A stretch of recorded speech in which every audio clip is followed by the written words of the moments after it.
Yeah, I'm going to just, because since it's the last talk, I don't want to take much of time, so I'm just going to give a brief overview of the paralytic strabismus. Dr. Pradeep Sharma has covered most of it, is a concomitant strabismus.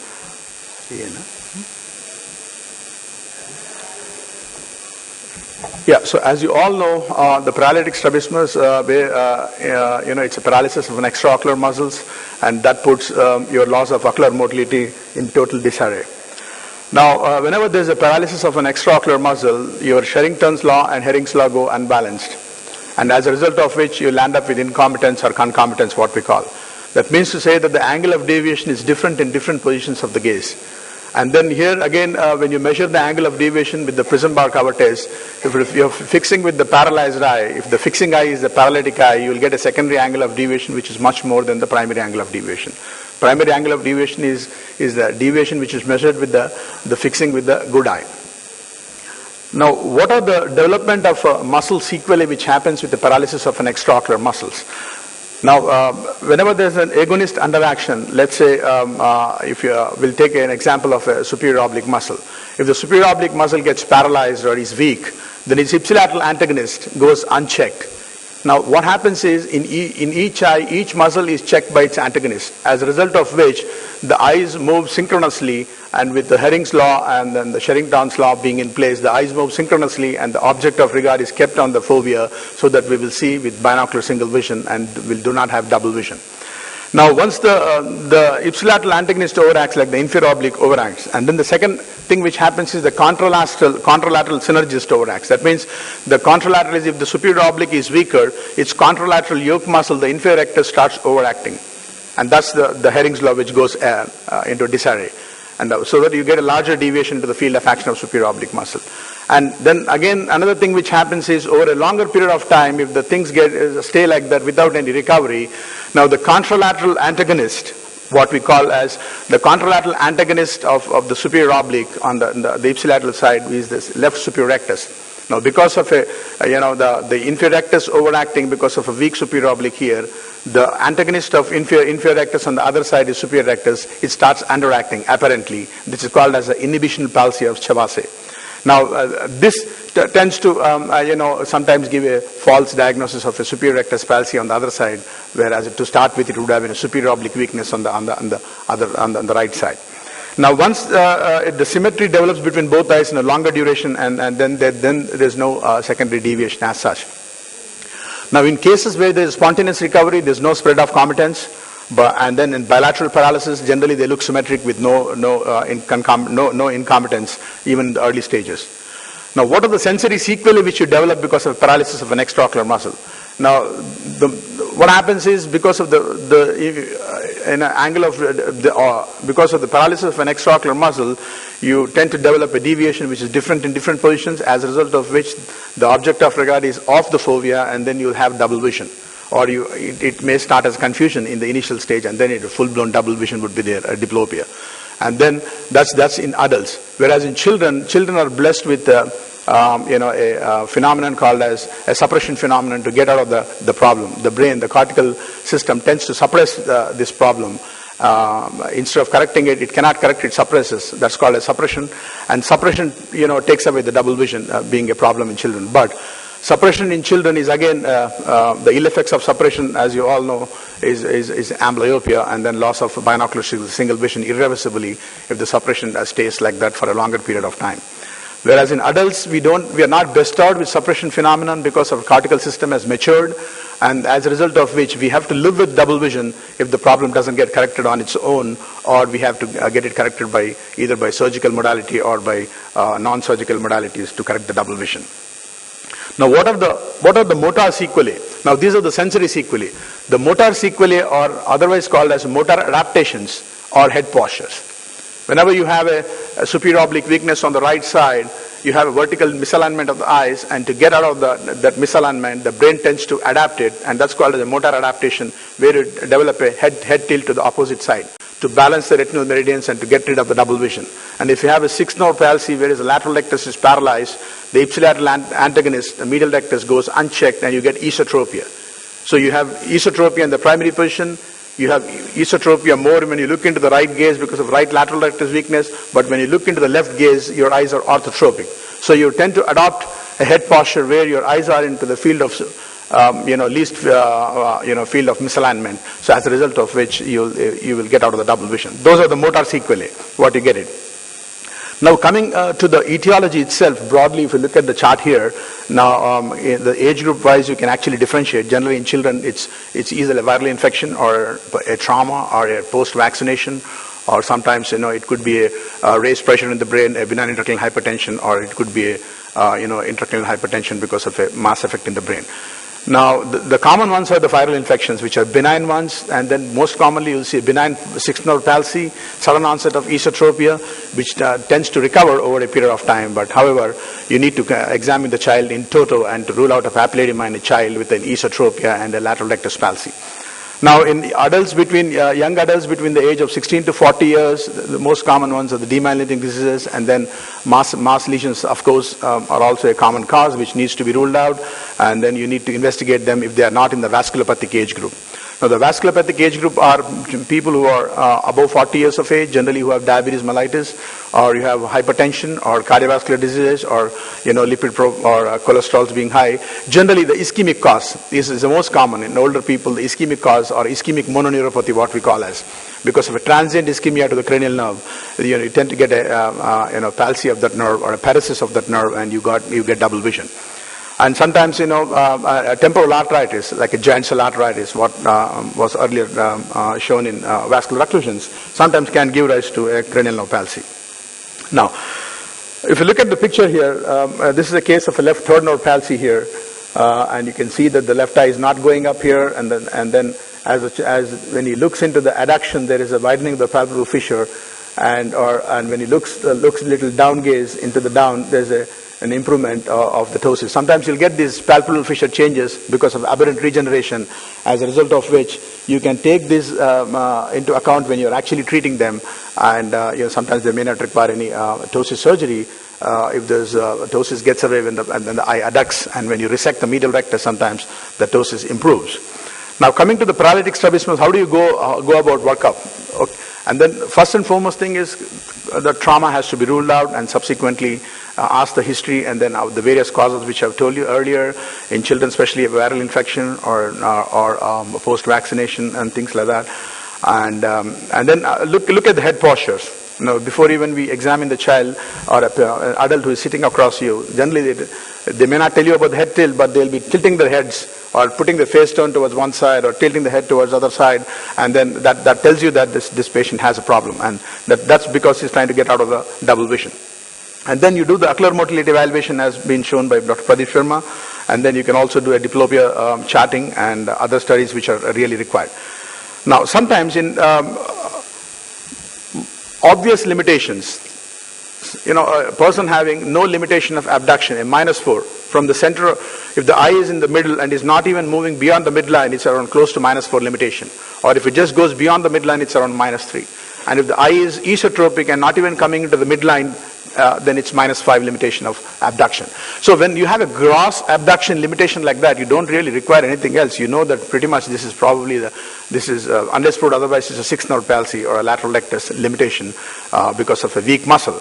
But sometimes it could be a subtle thing. It could be a mild paresis of the lateral rectus muscle, and those things can be missed if you're just doing a adduction examination. Adduction examination is nothing but you're closing one eye and looking at the movement of the eye in different directions. And if you're getting a good abduction, sometimes you may miss. Actually, the patient may have a double vision. He comes to you and tells you that he's not seeing well. He's got a little blurred vision. And he tells you it's blurred vision. It doesn't tell you double vision.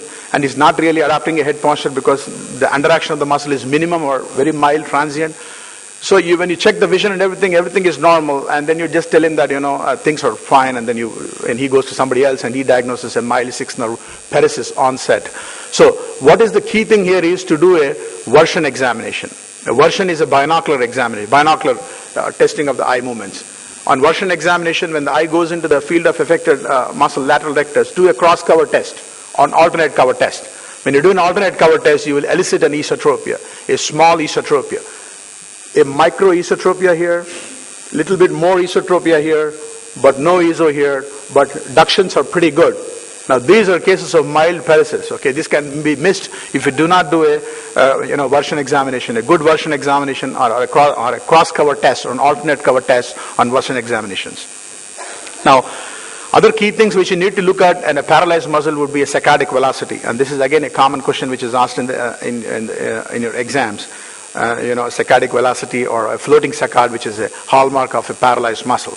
And then force generation test, force duction test, and these are again essential for your treatment, decisions.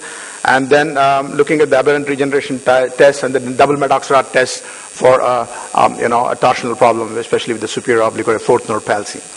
Now, whenever there is an oblique muscle palsy or a vertical rectus muscle is involved because of the three different actions of each of these muscles, then generally the angle spreads into different directions, and then you have a spread of commitance. So you need to always do a 9-gaze PBCT or a prism bar cover test in 9-gaze, and then put your findings in those 9 gazes, and then you'll know where the deviation is maximum, so that you have to kind of tackle those muscles and balance the deviation in that particular gaze. Now, generally for concomitant squints, we don't really require a 9-gaze PBCT. We just require a primary position deviation and then up gaze and down gaze, 25-degree up and down, as Dr. Pradeep Sharma was saying, to kind of not to miss the A and V patterns. Those are not incomitant ones. Those are the pattern deviations. But whereas here, because of incomitance, you need to really, measure the deviations. You can measure this even on synoptophore if you are using it.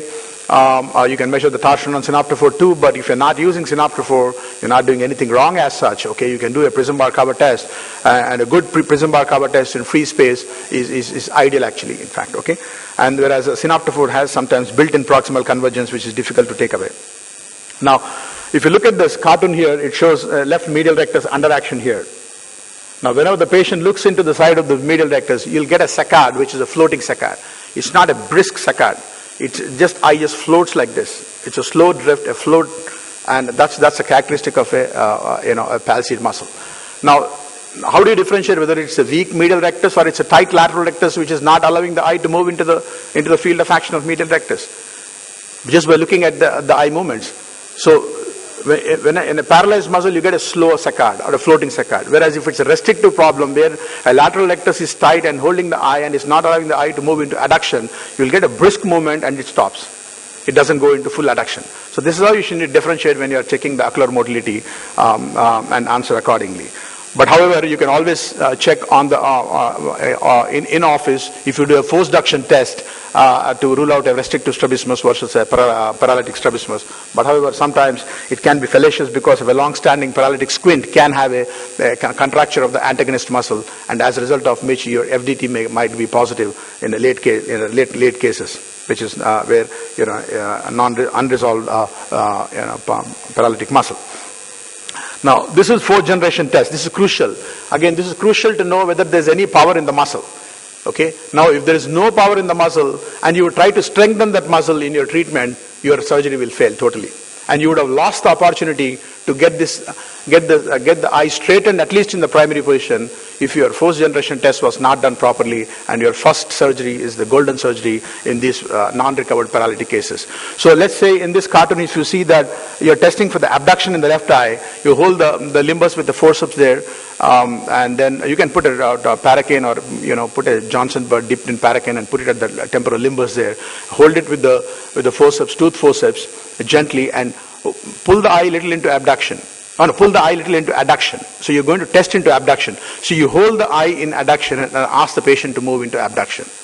When the patient moves in his eye into abduction, and if you feel if you feel the pull on your forceps or tug on your forceps, that means there is some function on the lateral rectus.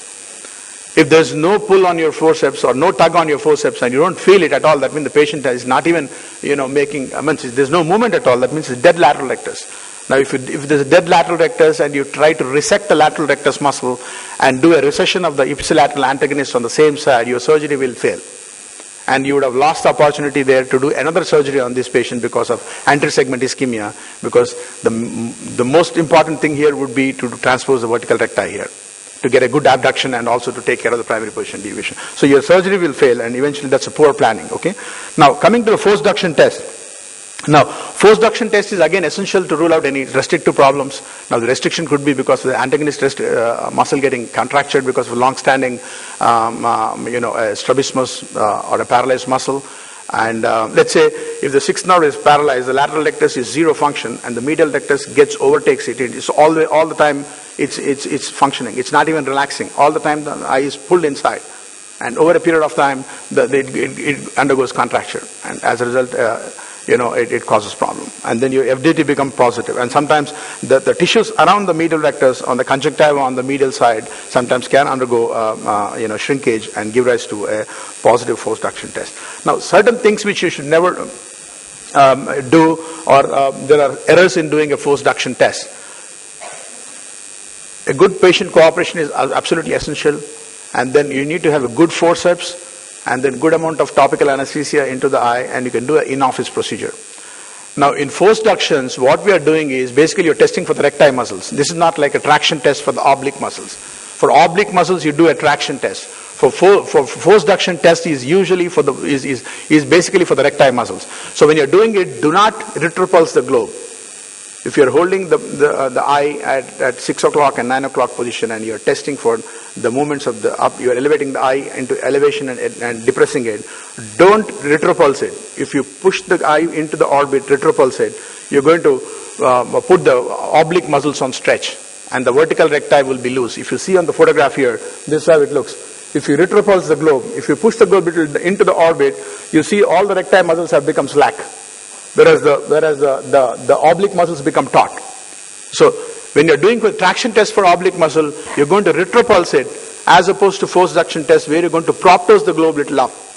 When you hold with the forceps, you pull the eye globe, proptose it little up, and then elevate the eye in elevation or into depression, into adduction and abduction, and then you see that. I'm sorry. So that's an error. Sometimes it's a crucial. Actually, these things you should know. Then only you'll get a good result out of it. Now, this for all the postgraduates, this is a crucial thing. Every time you've read this, you've gone through the textbooks, you've seen that. Sometimes it's confusing, but Parkes 3-step test is a crucial 3-step test which is necessary to know which muscle is involved. And fortunately, it's the oblique muscle, the superior oblique is probably the most common muscle which is involved, as a result of which we will take the example of that itself. Now, in step 1, by convention, we always take hypertropic eye. Okay? And in step 1, which eye is hyper? Right hyper or left hyper? Step 2, looking into the left gaze and looking into the right gaze, which side the hyper is more? And the third step is the Bilchowski's head tilt test. And whenever you tilt the head to the right side or tilt the head to the left side, which side the hypertropia is more, that will tell us which muscle is involved. Okay? Now let's go and see an example here. Now if you look at the cartoon here in this, there's a left head tilt, and the patient is in the cartoon. It looks as if the eyes are into the dextroversion, and probably doesn't want to look into the left gaze. The reason being, if he looks into the left gaze, there is an over elevation of the right eye here, and there's an underaction of the right superior oblique here, and and that's the reason probably he's adopting a left head tilt to get out of the double vision. Okay. Now let's see how it looks. Now here is a child who walks into your clinic moving around like this. Any child who's got a head tilt like this, unless proved otherwise, the torticollis is because of an ocular muscle, eye muscle problem rather than an orthopedic torticollis. How do you differentiate whether it's an ocular torticollis and orthopedic torticollis? A simple patch test. Cover one eye and watch the child for 5 to 10 minutes. The head tilt should go away. If the head tilt doesn't go away, then it's because of an orthopedic torticollis, most commonly because of sternocleidomastoid mastoid being abnormal or tight, that causes it. Because the tilt is because, or the motor adaptation because of the binocular problem. It's not because of a monocular problem. Okay. Now here the child is there who's got a left head tilt, and then you can also observe there's a little facial asymmetry on the left side, as opposed to the right side. If you see here, this left face, mid face is a little flat, and whereas this mid face is a little fuller. And this child had a right hypertropia with the left head tilt. Now look here. When he looks into the left gaze, the step 1 is over. There was a right hypertropia with the left head tilt with a little facial asymmetry on the left side, and the step 2 is here. If you look at the left gaze, there's a right over elevation of the eye. This is marked inferior oblique overaction. Looking into the right gaze, there's no hyper or minimal hyper. Okay, that means the muscles which are there on the right gaze are ruled out. Okay, now we are going to go only to the muscles into the left gaze. Now here you see, and this is into levo depression. Here you can see a marked underaction of the superior oblique. Underaction of the superior oblique, as a result of which the yoke muscle inferior rectus gets more innervation because of Hering's law going disarray, and then you get more deviation to the field of action. Now you stop here. This is an additional thing after the step 2. Now here, after this, you don't really require to do a head tilt test, because you know here that this child has a overaction of the inferior oblique on the right side with an underaction of the superior oblique, and then the deviation is more into the field of left gaze. So you know pretty well that this patient has a superior oblique weakness. So most of the times the superior oblique weakness in a child is because of a musculofacial anomaly rather than a cranial nerve palsy. Generally we call paralytic strabismus, but this is not a paralysis of a fourth nerve. This is basically because of musculofacial anomaly where the muscle is loose, or it's inserted onto the tenons rather than on the sclera, or sometimes it's posteriorly inserted, or sometimes it's absent also, and which causes this problem. Now let's go and do the head tilt test now. Now tilting the head onto the right side, large right hyper, and tilting the head to the left side, minimal hyper. So what does it tell you? A right hypertropia, worse in the left gaze, and worse on tilting the head to the right side. It has to be a superior oblique palsy. Okay. Now you need to go back and look up and why this happens. If anybody can give me an answer on this, why on tilting the head to the right side you get a right hypertropia, what is the understanding behind this? The simple thing is, pardon me? Right, absolutely, you're right. So superior oblique is primarily an intorter, and its secondary action is depression. Okay. Now what happens is, whenever you tilt the head to the right side, right eye intorts, left eye extorts. All superior muscles are intorters, all inferior muscles are extorters, right? Now in a normal individual also, when you tilt to the right side, this intorts, this extorts to balance the retinal meridians. So the muscles are working in synchrony there to balance your retinal meridians. But let's say in a given patient like this, child like this, when you tilt the head to the right side, the right superior oblique is weak. So it has to intort, but it's not intorting because it's a primary intorter, but it's not intorting because it's weak. So as a result, superior rectus tries to do that intorsion effect, because the secondary effect of the superior rectus is again intorsion. It's a primarily elevator, but the secondary function is intorter. So it tries to compensate for the effect of superior oblique, for the weak effect of superior oblique, by doing more intorsion. But in doing so, it elevates the globe because of it's being an elevator more than the depressor, more than the intorter. So that's the reason why you get that hyper being there more on tilting the head to the right side. That's a classic case of a right superior oblique palsy. Now, luckily, that's the more common ones. You can get an inferior oblique weakness, or you can get a right superior oblique palsy, right superior rectus palsy. You can also get a right inferior rectus palsy, but they're not as common as what superior oblique is there. So whenever you get a thing like this, do always with the Parkes 3-step test, and each time you do it, you understand it, and then you come to know which muscle is involved. Now coming to the cyclodeviation, double Maddox rod test, where whenever you have a superior oblique which is weak, you'll get an excyclotorsion. Not only there is a vertical deviation, but also there is a torsion of the problem. So you have a vertical double vision, two vertically separated, and also you have a tilt of one of the image, and this is because of a torsional problem. Now the torsional problem is because the inferior oblique goes unchecked. So it not only it creates an excyclotorsion of the eye, because superior oblique is intorter, and whereas inferior oblique is an extorter. So you'll get a extortion of the globe. Now if you look at you can measure it on double Maddox rod test. Why we measure it is because if it's a unilateral superior oblique palsy, then generally the torsion is less than 10 degrees. If it's a bilateral superior oblique palsy, it's more than 10 degrees. Okay, sometimes it could be a masked bilateral superior oblique palsy. So you need to measure the torsion with double Maddox rod, or you can do it on synaptophore if you are well versed with doing with that. Now, other way to look at would be to look at the fundus. Now you see, Dr. Pradeep Sharma already showed you one of the pictures there where there's excyclotorsion there. You see the fovea is way below the disc. Okay, and you see again the fovea is way below the disc. It's bilateral excyclotorsion. Okay, and this is again because of a bilateral superior oblique weakness. So whenever you have a bilateral superior oblique palsy, post-traumatic, most commonly it's because of head injury. And the patient lands up with double vision once he comes out of his unconsciousness. And the moment he opens his eye, he'll see double. He will see crisscross. Whenever you have a bilateral superior oblique palsy, you'll see both images crossing like this. It's kind of a crossed torsional diplopia. Now, so as I told you, bilateral palsies generally are symmetrical. You do not get a incompetence. That's the reason your head tilt test, you may not see hyper on, it will be minimal hyper here, it will not be that much evident. But if you look at the other photographs, this is clinching again. You see now here. The patient looks into the up gaze here, and the patient looks into the down gaze. What's happening there? There's an esotropia in the down gaze. Okay? So not only he's got a torsional double vision, okay, but he also has, whenever he looks into the reading position, he's got a big esotropia. This is because of V pattern. A V pattern because both the superior obliques are paralyzed. The tertiary action of the superior oblique is abduction. So the superior oblique, when they move the eye into down gaze, they abduct the eye. Now, inferior rectus, when the eye is moving down, both superior oblique and inferior rectus are working together. So superior oblique is trying to abduct, inferior rectus will adduct. So both are balanced. If the superior oblique is paralyzed, its abduction is gone, the inferior rectus goes unchecked, so it adducts the eye in the down gaze and it causes esotropia. And that's the reason. So classically you get a V esotropia, and then you have an excyclotorsion, bilateral excyclotorsion. The only position where you can see single would be where? Extreme up gaze.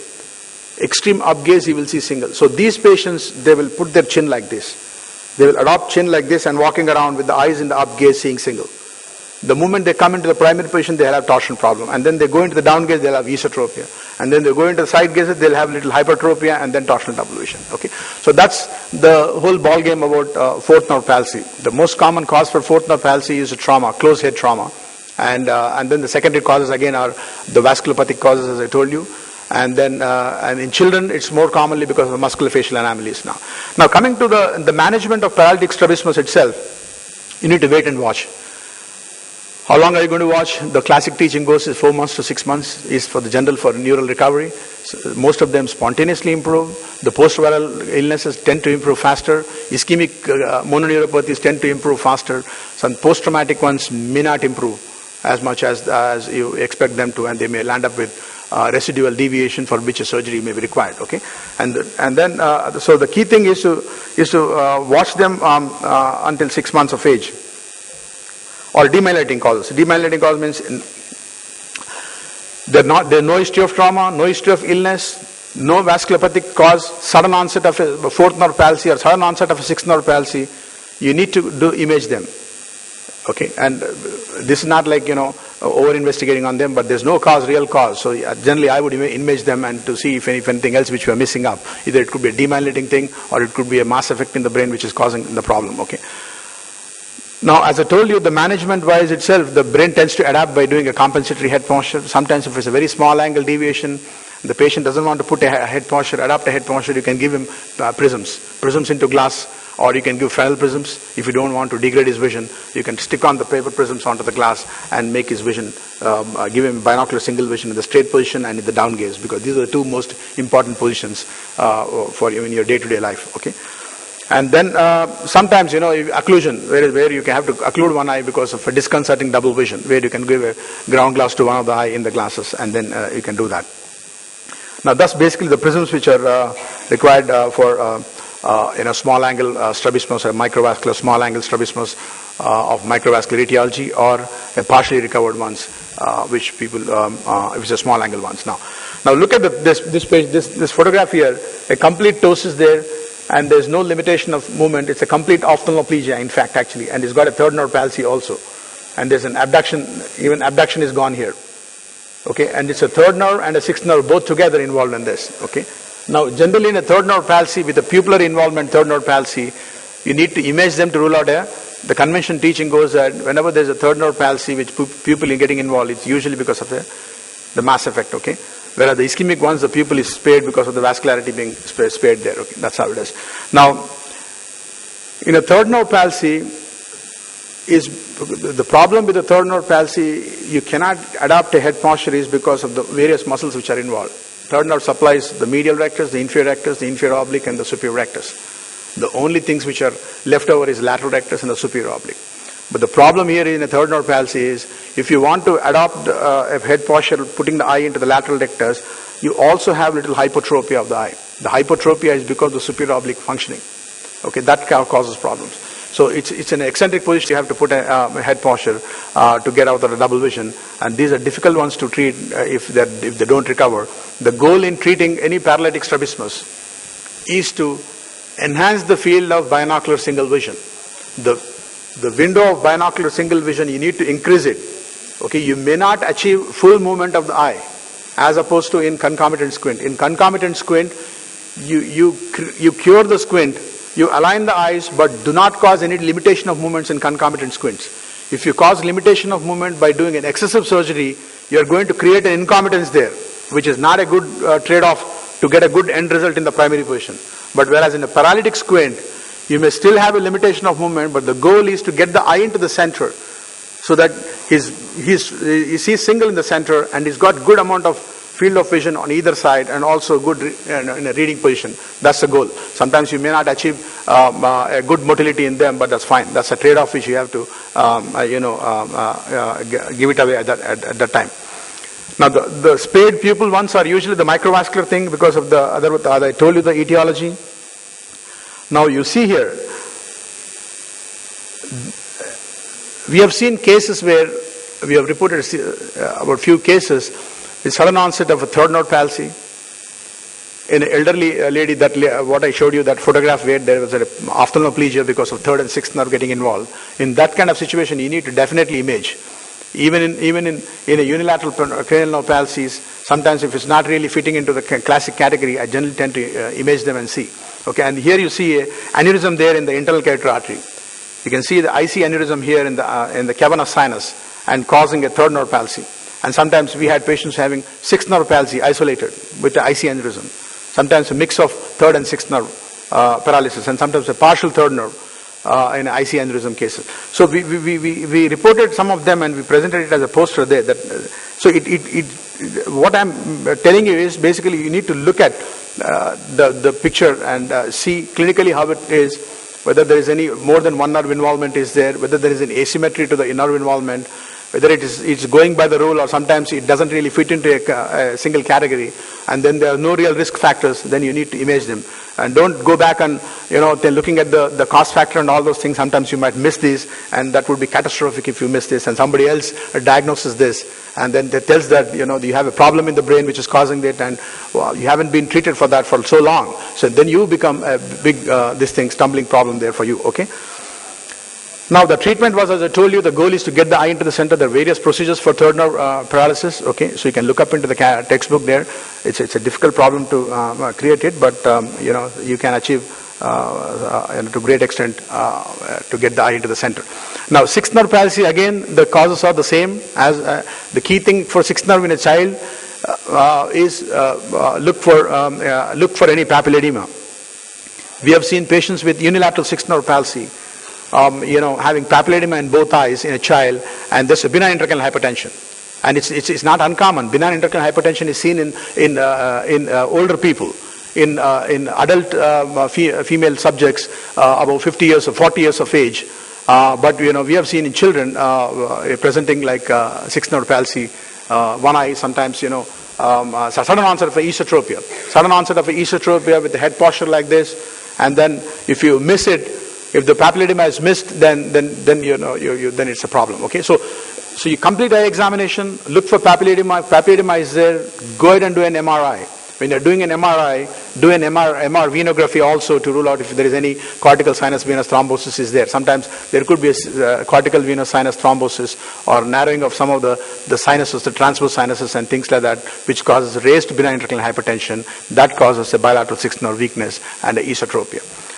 And then once you know whatever the etiology is, according to the etiology, you treat them, it recovers. And then we treated this group of children, who presented to us in the last few years, maybe 3 to 4 years, with this kind of a problem. And you treat them similarly as you treat the benign intracranial hypertension in adults. We give them carbonic iron anhydrase inhibitors and to lower the intracranial pressure. And once the intracranial pressure is lowered, Now again, here is, we also do a lumbar puncture. A lumbar puncture is crucial here because to see the opening CS of pressure. But I don't do myself, I send it to my neurology colleagues in a pediatric hospital, which is, I'm lucky to have one close by. And they do it, and pretty promptly they do that, and they see the CSF elevated pressure in a child or even an adult, and then you treat them, and then they recover fully, and that's how it is. Now, if it's a sixth nerve, let's say, if it is not recovered. Now, there's again some people patch the eyes. If a paralyzed eye is there, you patch the good eye or you patch the paralyzed eye, how does it make a difference? So in a child, you can do a patch because to prevent any suppression phenomenon, if they're not really adapting, or if it's an asymmetric thing, to prevent amblyopia, we sometimes patch the good eye, so that also to prevent any contractions developing in the affected eye. Let's say the sixth nerve is paralyzed and the medial rectus is unopposed. You might get you might get contractions. So you might close the good eye for some time. But sometimes people are looking into the field of action of the paralyzed eye. They may have a little pass pointing in initial phases. So if you patch the good eye, sometimes they may have little dizziness when they look into the field of action of the paralyzed muscle. And there are the strategies to treat that. In some people, there are some schools of thought.